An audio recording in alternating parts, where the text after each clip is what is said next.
Je vous attends, je vous en prie, ça fait longtemps qu'on n'a pas fait de cours. Merci. Merci en direct de Dora Géoula ce matin.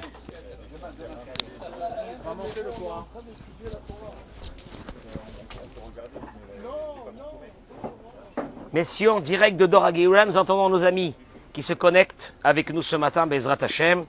On va commencer le cours. Vous préparez les noms des malades, s'il vous plaît. 2 secondes, que je prépare mes livres.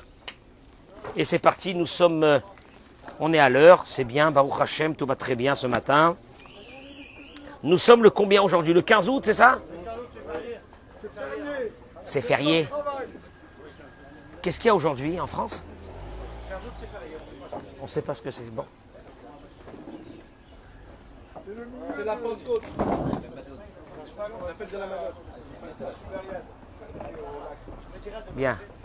Juste avant de commencer ce shiur de Torah et de dire les noms des Refoua Shelema et de tout ce que vous avez besoin, Be'ezrat Hashem, qu'Akadosh Baruch Hu exauce vos vœux, je voudrais quand même remercier les dizaines de milliers de personnes qui m'ont transmis Mazal Tov pour le mariage de ma fille, ma dernière fille. Donc on est rentré le soir du mariage à la maison tout seul. Il n'y a plus personne à la maison. Et j'ai remercié Hachem à ce moment-là où j'ai pris ma fille vers la choupa. Un remerciement le plus grand, le plus fort que j'ai pu avoir à l'intérieur de moi, de ce que Dieu a fait, que j'ai pu marier Baruch Hashem tous mes enfants. Je vous rends hommage à vous toutes et vous tous qui m'avez envoyé ces Mazal Tov qui m'émeut au plus profond de moi-même, parce que je n'ai pas l'impression que moi je fais quelque chose pour toutes ces personnes-là qui, eux, me donnent autant d'amour, autant d'amour, autant d'amour. C'est pour moi quelque chose d'extraordinaire. Vraiment, je voudrais vous remercier pour ça. Ce qui peut me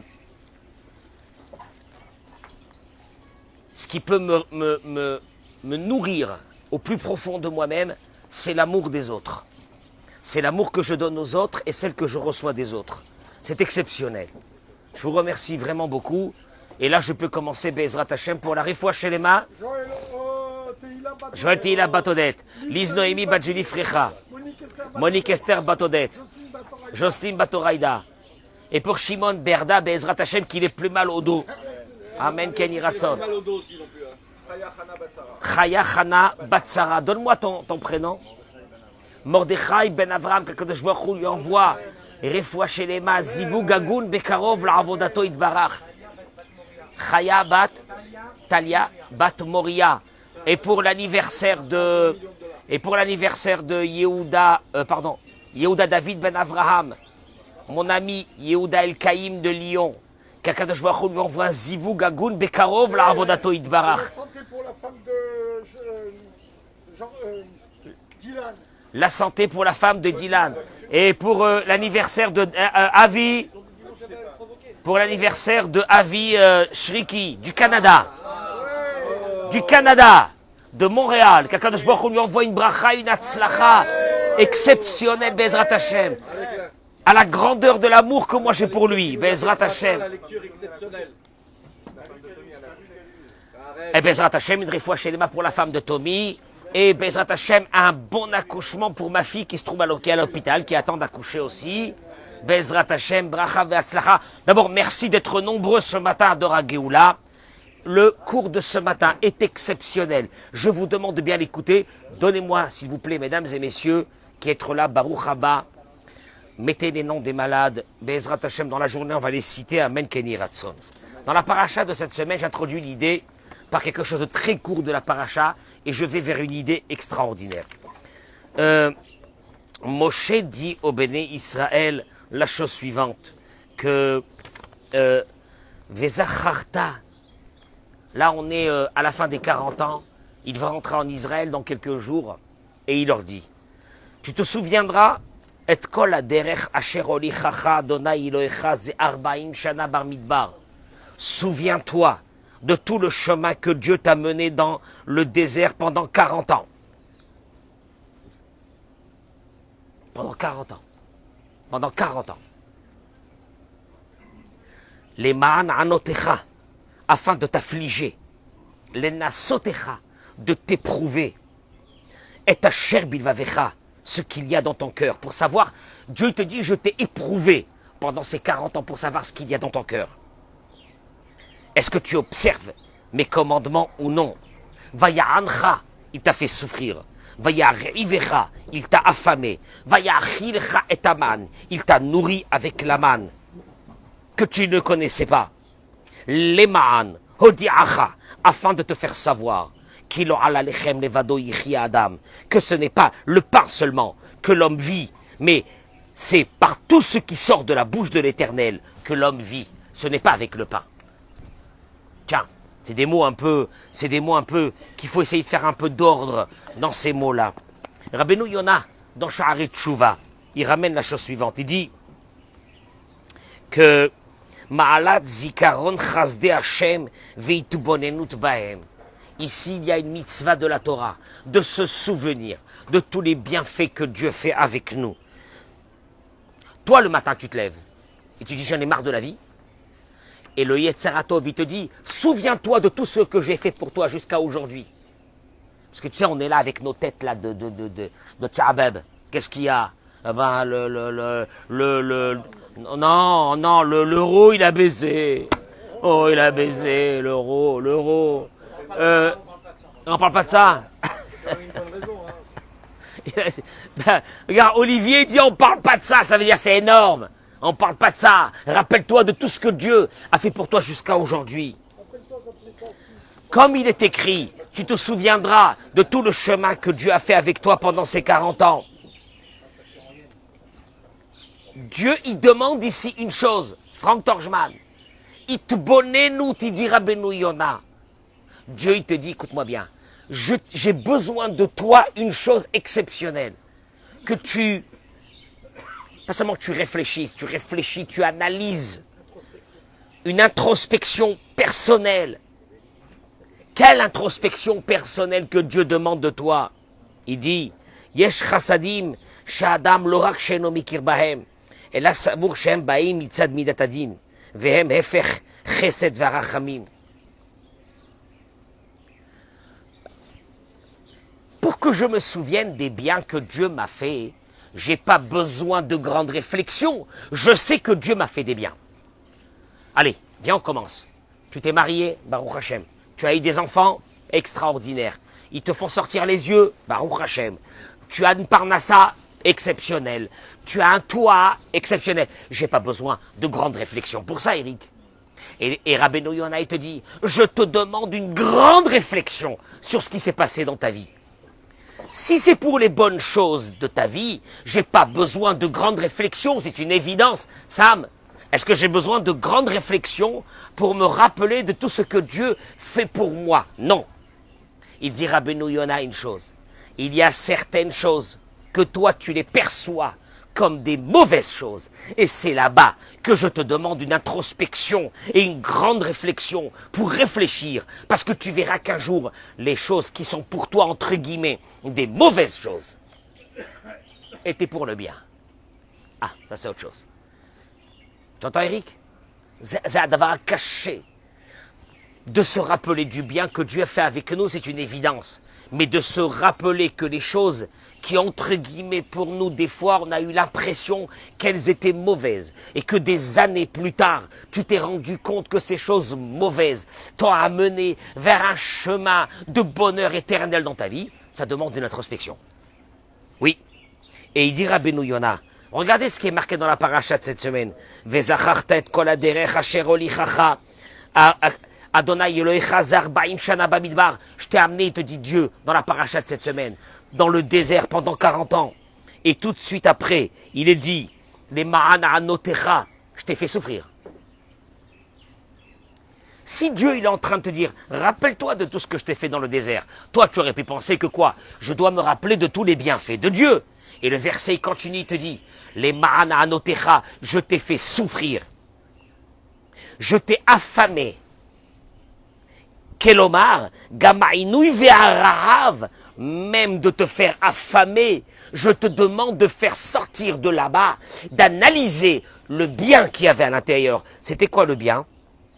Eh ben le bien, il était les ma'ananotecha, les nasotecha la da'at, et asher bilvavcha, hatishmor mitzvotav imlo. Que ça veut dire ça? Je t'ai fait souffrir pour te tester, pour voir combien tu étais avec moi.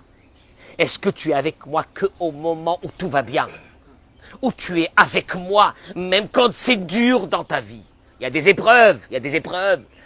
Et d'un seul coup, tu vois un voile noir se mettre en face de toi. Et tu te dis, je vais pas m'en sortir. Je vais pas m'en sortir. Et Dieu, il te dit, tu sais en fait ce que je suis en train de faire? Une chose extraordinaire. C'est la suite du verset. Je te demande dans cette introspection qu'au moment où tu es en train de passer une épreuve, que tu te rappelles d'une chose.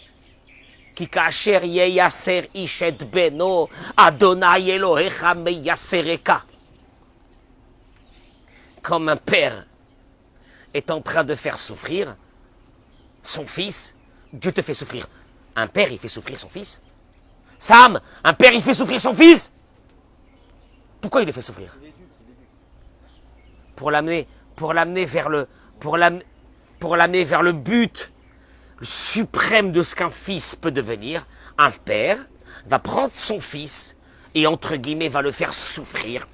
Tu dois faire ça, tu dois te conduire comme ça, tu dois apprendre à faire telle et telle chose. Mais le père, quand il le fait pas pour le mal, il le fait pourquoi? Pour le bien. Et Dieu te dit, écoute-moi bien, écoute-moi bien. Il dit Rabbi Nachman de Breslev. Franck, il dit Rabbi Nachman de Breslev, je veux t'amener dans ce passage, dans ce monde, à une chose, à ton bien éternel. Ces mots sont dramatiques. C'est-à-dire qu'on est là pour notre bien éternel. Or, notre corps n'est pas éternel. Qu'est-ce qui est éternel? C'est notre âme. Traduction, Dieu il te dit, écoute-moi bien, je vais te faire passer des épreuves. Mais il faut que tu comprennes que ces épreuves font partie d'une cartographie précise de ton âme. Et je vais t'amener dans ces épreuves. Toi, tu peux te lever un matin, tu dis j'en ai marre de la vie. Je vais mourir, j'en ai marre de la vie. J'en ai marre de ces épreuves que je suis en train de passer. Et Dieu il te dit, écoute-moi bien mon chéri, laisse-moi faire. Comme un papa il fait avec ses enfants, je le fais avec toi.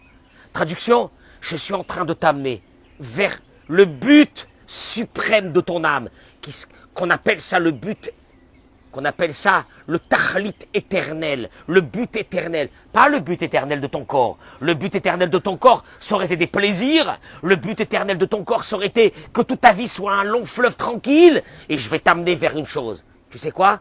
Les épreuves de ta vie. Les épreuves avec ta femme. Les épreuves avec tes enfants. Maintenant, une chose. Soit tu noircis ton espace qui est devant toi et tu te dis, ma vie n'est plus une vie. Soit tu surpasses ce voile et tu te dis, mais j'ai pas que ma vie à passer ici, j'ai pas que ma vie à passer, j'ai autre chose que ma vie. J'ai mon âme qui est là. Et cette âme-là, elle a un but à passer dans ce monde. Tu entends? Voilà ce que la Torah nous a dit dans cette paracha de cette semaine. Je t'ai fait souffrir pour une chose, pour voir à quel point tu es avec moi, à quel point tu m'aimes, à quel point ta foi, elle est inébranlable vis-à-vis de moi. Mais ça dépend d'une chose, et ça c'est ce que je voudrais parler ce matin, ça dépend d'une chose. Ça dépend d'une chose. Il dit le Rav ici la chose suivante. Au fait, où est le problème de notre émouna? Comment se fait-il qu'il y a des personnes qui vont analyser leurs épreuves et rester très forts? Et il y a d'autres que leurs épreuves vont les détruire. Il dit le Rav la chose suivante. Ashmi'a ve'ariya shel adam shte'em selektiviot. L'ouïe et le regard de l'homme sont sélectifs. Traduction. Adam shomea ma shu rotze lishmoa. L'être humain écoute ce qu'il a envie d'écouter. Ve'eno shomea ma shu lo rotze lishmoa. C'est terrible là. C'est terrible. Il y a des personnes qui vont écouter du matin jusqu'au soir que l'euro a baissé. Il n'y a que ça. Il n'y a que ça. Il y a d'autres qui vont écouter que le monde, il est exceptionnel. Et que chaque heure que tu passes dans ce monde, il est fabuleux. Et qu'il y a de l'espoir dans ta vie. Et que tu verras que de tes enfants sortiront des choses extraordinaires. Et tu verras qu'un jour, tu auras des petits-enfants à la maison. Et tu verras qu'un jour, tu béniras Dieu de toute la bonté qu'il t'a donnée. C'est vrai, c'était compliqué. Il y a eu beaucoup de problèmes. Mais il écoute que les bonnes choses. Et il y a l'autre qui va écouter que c'est la fin du monde, que l'euro elle a baissé, que le pouvoir d'achat il baisse, que c'est une catastrophe, qu'on va terminer à la rue, etc. Chacun il écoute ce qu'il veut écouter. C'est sélectif. Ouroué, écoutez bien ce que je vous dis. L'être humain voit aussi, comme il entend ce qu'il veut entendre, il voit ce qu'il veut voir. Et quand il ne veut pas voir, Olivier, il y a des personnes qui vont te dire que la vie c'est une catastrophe. Il y a d'autres qui vont te dire que la vie elle est belle. Elle est belle. Olivier, La même situation. mais Olivier, c'est ça le problème, Eric. C'est que les mêmes personnes passent la même situation. Certains te diront, c'est la fin du monde. Alors il y en a d'autres qui rajoutent dans leur paroxysme, on attend le Mashiach, c'est-à-dire qu'ils sont au bout de leur vie. Tu vois, comme c'est que le Mashiach, Il allait résoudre les factures. ouais, il allait payer les factures. Ils sont là et il faut que le Mashiach, il arrive, on n'en peut plus. Et il y a d'autres qui te diront, la vie, elle est comme elle est fabuleuse. Écoute-moi bien, Franck Torjman, c'est le combat de notre génération. Comment tu regardes ta vie? Elle est une catastrophe ou elle est fabuleuse? Maintenant, il te dit une chose. Sache que cette vision est sélective. C'est toi qui la décides et on va le voir tout de suite. Il dit, il dit, vous voulez voir que c'est vrai? Faites un test. Alors il te dit, c'est pas Stam Dvarim. Il te dit, le Rav, faites un test. Lequel?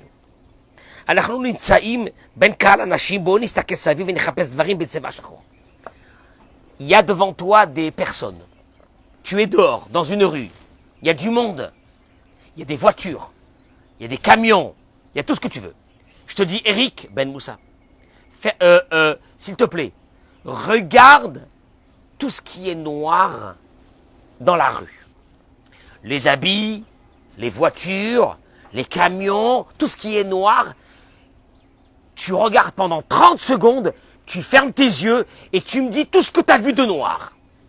C'est un test ou non? Regardez, je regarde là ici, tout ce qui est noir. Il dit le Rav, fermez les yeux et pendant que vos yeux sont fermés, je te pose une question.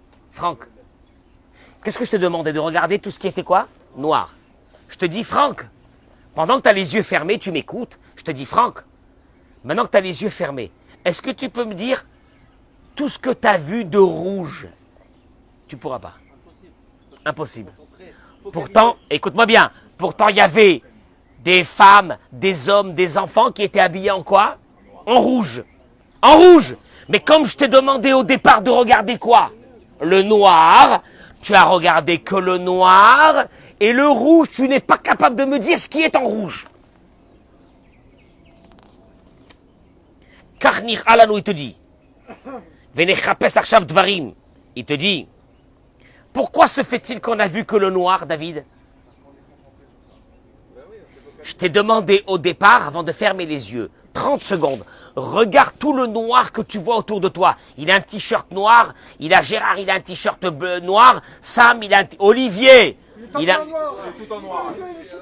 Olivier, il est tout en noir. Il veut se faire remarquer. Olivier, il est tout en noir.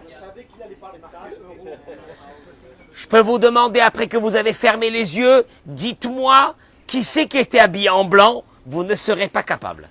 Pourquoi? Tu me suis ou non? Fais ce test à la maison, tu vas voir, ça fait peur. Qu'est-ce qu'il y a? Il dit la chose suivante.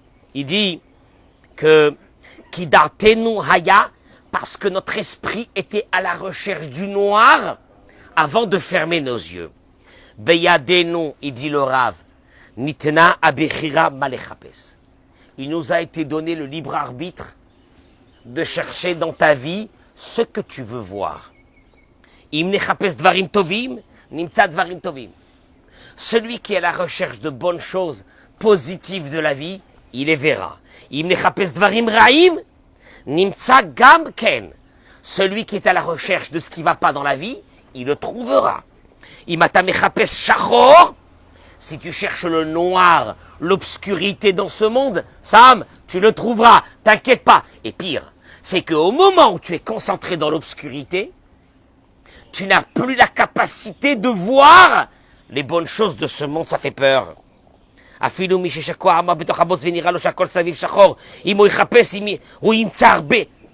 Même quelqu'un qui est dans le noir, c'est ça ce qui m'intéresse ce matin. Si au moment où il est dans le noir, il cherche les points de lumière de sa vie, il les verra. Traduction, il y a deux personnes. Il y a un, il va te dire, ce monde, c'est une catastrophe. Ah oui, c'est une catastrophe. Il est mort, il est à moitié mort. Qu'est-ce qu'il y a? Il est à la recherche de ce qui ne va pas. À tel point que tu ne peux même pas lui dire, mais il y a pourtant des choses qui sont bonnes, puisqu'il ne les voit pas. Puisqu'il est concentré sur ce qui ne va pas.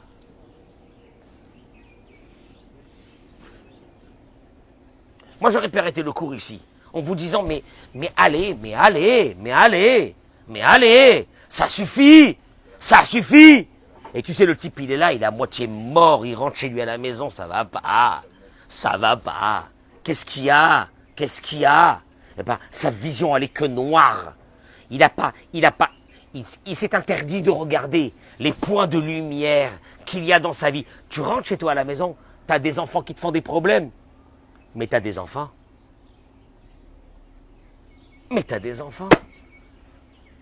Tu sais combien de personnes seraient prêtes à donner leur vie pour avoir tes enfants? Ouais, tes enfants comme ils sont là, tes enfants là. Que tu dis j'en ai marre, j'en peux plus, je vais péter un câble. Tu rentres chez toi à la maison, il y a ta femme. Oh là là, elle est fatigante. Mais elle est fatigante. Oh, j'en peux plus avec elle. Et puis d'année en année, ça s'arrange pas. Ça s'aggrave. Ça s'arrange pas. Ça s'arrange pas. Et tu te dis, quel bonheur que j'en bafouille. Vous savez quoi? Je vais vous dire une chose. C'est le combat de notre génération. Regardez ce que je viens de vous dire. Une chose. Il y a un problème chez l'être humain. Il a un passage avec des épreuves, comme on l'a vu dans la paracha de cette semaine, que Dieu te dit, moi je vais t'envoyer des épreuves comme un papa, il envoie des épreuves à son fils. J'ai besoin de te booster. Maintenant, toi, ces épreuves peuvent te tuer ou peuvent te transcender. Tu choisis ce que tu veux. Mais attention, je t'avertis une chose. Sache que tu as en toi une force ou un poison qui s'appelle ton regard sélectif. Ou tu vas regarder le noir, ou tu vas regarder la lumière. Tu choisis. Et là, il dit le Rav, Yosef Hatzadik, mais écoutez-moi bien parce que ça vaut des milliards. La Torah aborde ce thème. Yosef Hatzadik est vendu. Il est vendu par ses frères. Et le verset, il dit qu'il est vendu à une caravane de Ishmaélim. Veine ochat Ishmaélim ba'ami Gil'ad. Et voilà qu'une caravane de Ishmaélim est arrivée de Gil'ad. Bon, et bien Yosef va être vendu à cette caravane de Ishmaélim. Mais le verset continue. Tu sais, quand Dieu il dit des mots, c'est du feu. Ugmalehem et leurs chameaux de cette caravane, Nosim y transportaient, Nechot utsri valot, des parfums. Holchim leorid mitzrayma. Cette caravane de Ismaélites transportait des parfums pour les amener en Égypte. Nos sages ont été percutés. On est en train de parler d'un drame. Que cet enfant le plus choyé de son père va être vendu et va disparaître de l'humanité pendant 22 ans. Est-ce que la Torah a besoin de me dire un détail aussi sordide que celui que cette caravane transportait des parfums. Je veux dire que, à Dieu ne plaise, si on devrait vulgariser ça, tu vas dire que dans les wagons à bestiaux où on a transporté nos frères vers les camps de la mort, il y avait quoi? Des parfums. Et ils ont disparu dans les camps de la mort. Ils ont brûlé dans les fours crématoires. Tu as besoin de me dire qu'il y avait des parfums? Qu'est-ce que ça veut dire ces parfums? Qu'est-ce que c'est ça? Et il dit ici la chose suivante, que on doit apprendre d'ici une chose. D'abord, première chose, si on est dans les détails avec Dieu, Sam, tu vas aimer ça. On est dans les détails. Dieu te dit, petit détail. Dans ce cataclysme de la vente de Yosef Hatzadik, qui a été quelque chose qu'on va payer très cher dans l'humanité, il y avait des parfums. Dans le Sefer Torah, il est écrit qu'il y avait des parfums. Ces Ismaélites transportaient des parfums. Des parfums, ils transportaient des parfums. Qu'est-ce qu'on s'en fiche? Qu'est-ce qu'ils transportent? Non, la Torah, elle te dit. En principe, ils transportaient du pétrole. Ils transportaient du goudron qui sentait mauvais. Et là, ils transportaient quoi? Du parfum. Et alors? Et alors? Il te dit, le Rav, Imanachnu, traduction, Dieu se trouve. Toi, tu as peur de ta vie. Toi, tu as peur de ta vie. Mais dans cette vie, même dans les détails, Dieu se trouve. Hein? Dans les détails? Oui. Comment dans les détails? Il te dit, tu montes dans un bus. Il y a quelqu'un qui est assis en face de toi et qui transpire. Et ça sent très mauvais. Moi, j'ai un problème avec la transpiration, je ne peux pas sentir cette odeur. C'est horrible. Elle était assis à côté de quelqu'un qui sent. Et il dit le Rav, qui vend shema shenigzar al adam ou mekabel bidyuk mukhlat, imaya nigzar. Il te dit, ce détail-là, c'est aussi un détail de Dieu. Car si Dieu avait décidé que tu t'assois à côté de quelqu'un qui a une odeur exceptionnelle de parfum, tu te serais assis à côté de lui. Traduction des mots? Traduction des mots. Toi, tu crois que Dieu se trouve dans une globalité. Dieu se trouve dans quoi? Dans les détails. Dans les détails? Dans les petits détails? Parfum, pas parfum? Mais parfum! Qu'est-ce que Dieu a à faire avec un parfum? Parfum. Dieu, il est là-bas. Première chose. Deuxièmement, il dit, il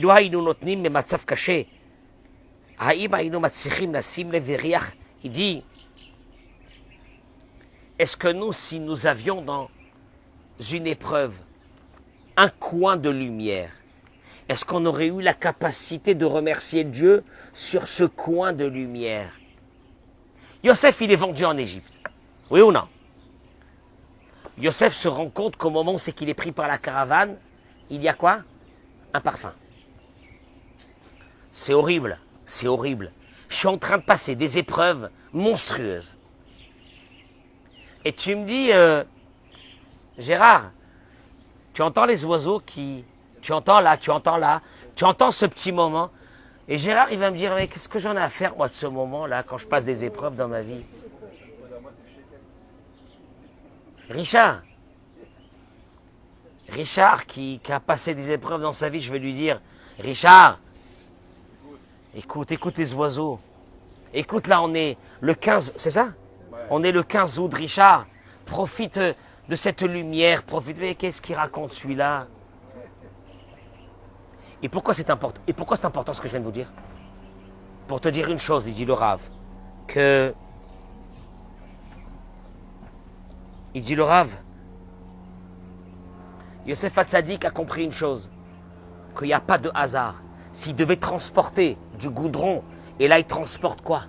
Du parfum, c'est que Dieu est en train de lui envoyer un message. Que quoi? Ani itra, je suis avec toi. C'est dur pour toi maintenant? C'est dur pour toi maintenant? Mais je vais te dire une chose. Tu aurais dû avoir du goudron. Je t'envoie du parfum. Le parfum n'est pas le problème. Le parfum n'est pas quelque chose d'extraordinaire. Le parfum, il est venu pour te dire une chose. Un signe. Je suis là. Les épreuves que tu dois passer, tu vas les passer. Mais je te demande une chose. Trouve-moi à l'intérieur des épreuves, à travers quelque chose de beau dans ta journée. Et que ce quelque chose de beau dans ta journée, c'est l'expression que dans ton épreuve, je suis là.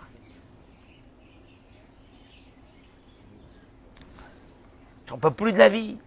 J'en peux plus de ce que je passe. Je me bats, Dieu. Je me sens seul. Tu te sens seul? T'as fait une bonne affaire cette semaine? C'est moi.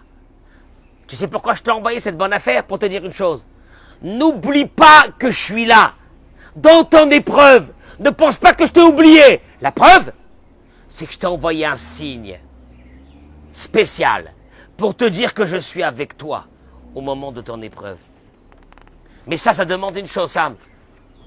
Cette vision-là, cette vision sélective que tu es en train de regarder et que tu te dis, je suis en train de passer des épreuves. Non, non, je suis en train de passer des épreuves, mais j'ai une force extraordinaire. Tu sais laquelle? Dieu, il est avec moi. Il dit, le Rav, ici, une chose, et je termine avec ça. Il dit comme ça. C'est que les familles Mazman mevi ito tatshuva l'école she'elot. Souvent, il faut du temps pour comprendre nos épreuves. Il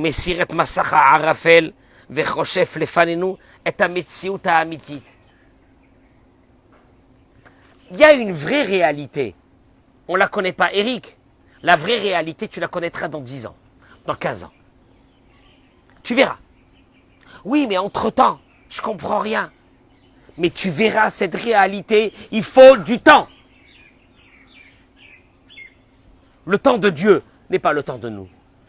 Le temps de Dieu n'est pas le temps de nous. Mais tu verras qu'un jour,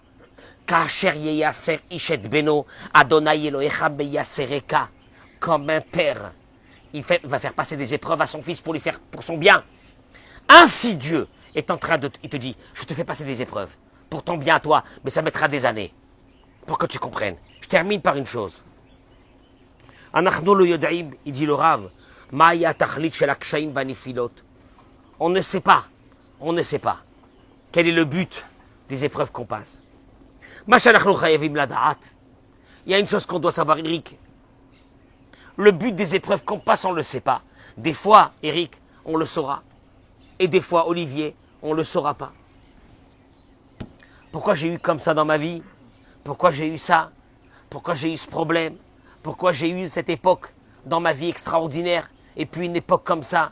Je ne le saurai pas. Des fois tu le sauras, des fois tu ne le sauras pas. Mais il dit le Rav, une chose on est obligé de savoir. Ze letovatenu. Dieu il t'a promis dans la paracha de cette semaine, Olivier, comme un père,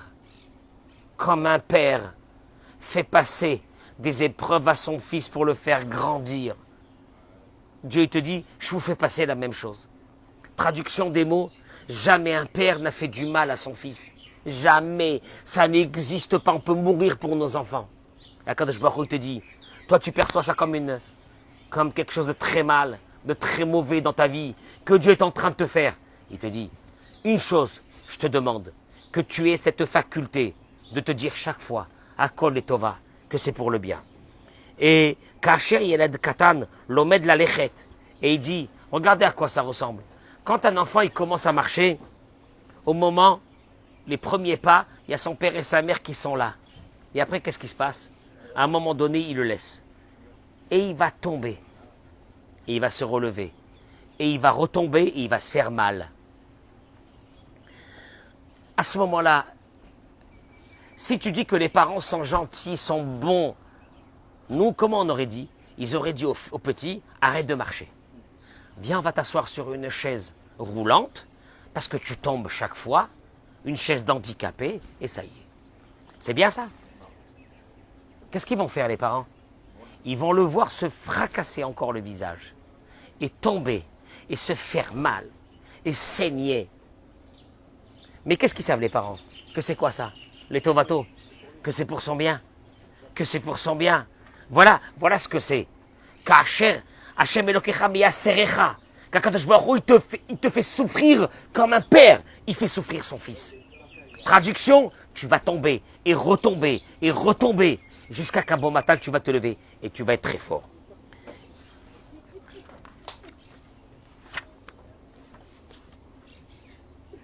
À la différence des animaux, il dit le Rav, qui eux, leur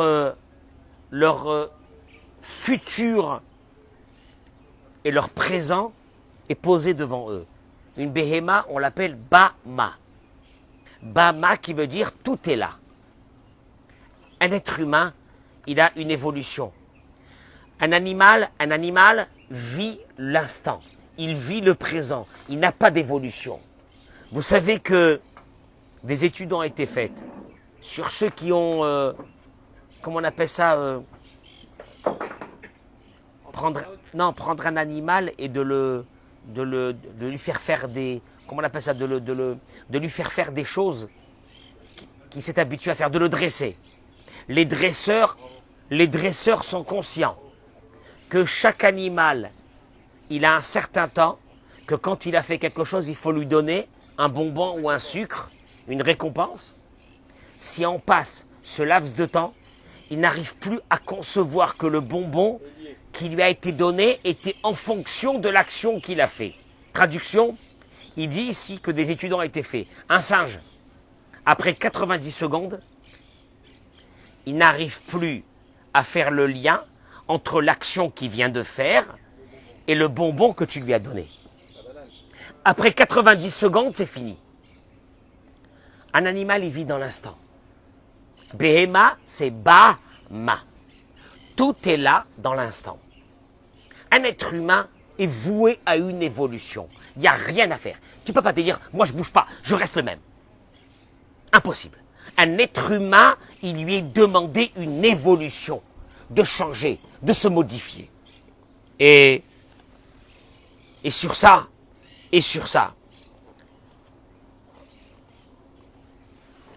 le Tana, il dit dans Masechet Avot, sache d'où tu viens et où tu vas. Traduction, ça veut dire quoi? Richard, ça veut dire quoi? Tu ne peux pas dire je vais rester le même. Ça n'existe pas. On te demande une évolution de la vie. Le problème, c'est que il y a certaines personnes qui vont dire, et j'ai déjà un certain âge, est-ce qu'à mon âge je peux encore changer, évoluer, oui ou non? Il dit la chose suivante. Il dit le Rav. Tout le problème, il vient d'une chose. C'est que, Sam, nous avons la conception que notre vie va se terminer un jour. Donc quelqu'un de 50 ans, il va te dire, ça sert à quoi de changer maintenant?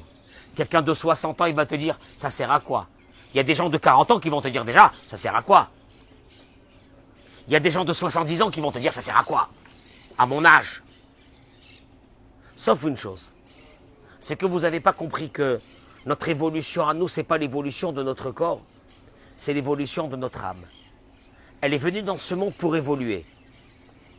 Bon, le type, il va partir à 80 ans, 90 ans, on s'en fiche. Il aura besoin d'avoir fait une évolution. Ah, t'as déjà 60 ans? Vas-y, commence. Mais tu commences pas pour ton corps, en te disant que j'ai 60 ans. Tu commences pour ton âme. Pour ton âme. Elle est éternelle. Elle a besoin d'évoluer dans ce monde. Elle est venue dans ce monde pour évoluer.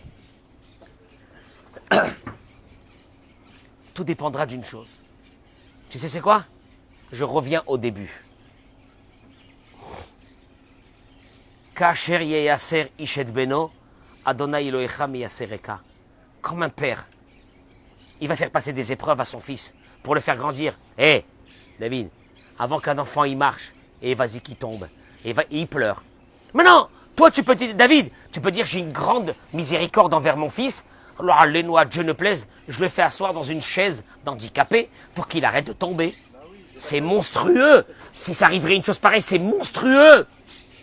Traduction, tu vois bien que dans le monde où nous vivons, les parents, ils ont une forme de cruauté qui est, tu vas te casser la figure, mon fils, 20 fois. Chaque tu vas prendre la vie, tu vas te casser la figure, mon fils, 20 fois. En fait, quand c'est ce qu'il te dit Dieu, tu vas te casser la figure 20 fois, mon fils, dans ta vie. 20 fois, tu vas te fracasser ta figure. Mais pour une chose, tu sais pourquoi? Parce que c'est l'évolution de ton âme qui est là. Oui, j'ai 60 ans, on s'en fiche que tu as 60 ans. Il y a ton âme, elle est éternelle. Elle est éternelle, elle a besoin d'évoluer. Elle est venue dans ce monde pour évoluer. Mais tout ça dépendra d'une chose. Eric, tu sais de quoi ça dépend? D'une chose. Tu décides quelles sont les couleurs que tu veux voir dans ce monde. Tu veux voir du noir et blanc? Tu veux voir du noir et blanc? Tu ne verras que du noir et blanc. Tu veux voir les couleurs? Tu veux voir la vie, comment elle est belle? Hé, Eric, je peux avoir tous les soucis du monde. J'ouvre la fenêtre, le matin, je vois la mer. Je vois la mer, le bleu. Eric, qu'est-ce que je me dis? Hachem, Todaraba. Todaraba, ouais, mais on n'en peut plus avec ce Polek, ce Iriami, ça ne veut plus rien dire. Les prix, les loyers, c'est une folie, c'est la fin, on se casse, on rentre à Paris. La Easter. 320 jours de pluie et de doudoune. Allez, choisissez ce que vous voulez. Regardez comment, regardez, j'ai apporté des manteaux de France. Au fur et à mesure, je les jette. Ah, pas besoin de manteau. Quand je vais à Paris au mois de novembre et décembre, ça fait déjà 5 mois qu'ils sont en doudoune. Et qu'ils n'ont pas vu le soleil. Je vois le soleil.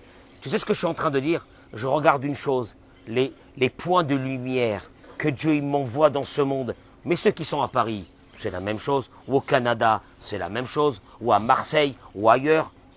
Est-ce que vous regardez les points de lumière dans votre maison ou vous regardez le noir et blanc? Maintenant, vous regardez le noir et blanc, il n'y a rien à faire. Vous ne pourrez pas voir les points de lumière. C'est impossible. Nous avons un regard sélectif. Si je devrais résumer le cours de ce matin, nous allons avoir des épreuves dans notre vie. Ils font partie de l'évolution de notre âme. Et après, il y a une seule chose. Ou tu es heureux, ou tu es comme un chien. Un chien! Il y a des gens, tu les vois, ils bavent. C'est des chiens. Ils sont là avec les épreuves, ils bavent. Ils bavent. Ils éructent contre l'humanité entière. Bon, certains, ils te disent, eh ben, le Mashiach, il va arriver. Le Mashiach. Dis-moi, c'est qui ce monsieur-là, ce Mashiach-là? Tu vois qu'il va prendre tous les soucis du monde entier? J'ai pas compris. Qu'est-ce qu'il va faire, le Mashiach? Qu'est-ce qu'il va faire? Celui qui voit pas les points de lumière, qu'est-ce qu'il va lui faire, le Mashiach? Après, tu regardes ta vie d'une autre façon. Tu sais laquelle? Il y a des bons moments. Il y a des bons moments. Purée, il y a des bons moments. Il y a des bons moments, mince. Il n'y a pas de bons moments. Non, mais mieux que ça, Eric. Celui qui m'écoute là maintenant, qu'est-ce qu'il va dire? Celui qui est pessimiste, qu'est-ce qu'il va dire? C'est pas vrai. Il n'y a pas de bons moments. Il n'y a que du noir et blanc. Non. Non, il y a des bons moments pour les autres, pas pour moi. Pas pour moi. Moi, c'est une cata. Il connaît pas ma vie, c'est une cata. Il n'y a pas de bons moments dans ta vie. Il n'y a pas de bons moments dans ta vie. Tu te bayesh lecha. Tu te lèves pas le matin, tu remercies pas Hachem sur les bonnes choses de ta vie. Ma'akara lecha. Qu'est-ce qui t'arrive? T'as pas honte, t'es vivant. T'es vivant. Tu t'es levé ce matin? David, on s'est levé ce matin? On n'a pas fait d'AVC? C'est extraordinaire. Mais c'est extraordinaire, c'est la folie. On s'est levé ce matin, on n'est pas paralysé? On a mangé un petit déj, on mange? Tu te bailleches, t'as pas honte. Et après, tu vas partir d'ici en disant, tu sais, la situation actuellement, elle est ce qu'elle est. Puis on nous a foutu ces vaccins, on nous a tués, on est en train de mourir. On va sûrement mourir tous, etc. Non, qu'on va mourir tous un jour, c'est sûr. Ça, c'est une certitude de Sam. Mais déjà, je peux te demander une chose, Sam. Qu'on va tous mourir, c'est une certitude. Mais est-ce qu'on peut vivre au moins maintenant un peu? Oui ou non? Ou allô? Je vous souhaite une bonne journée. Bracha vatzlacha, ben Kenny Ratz.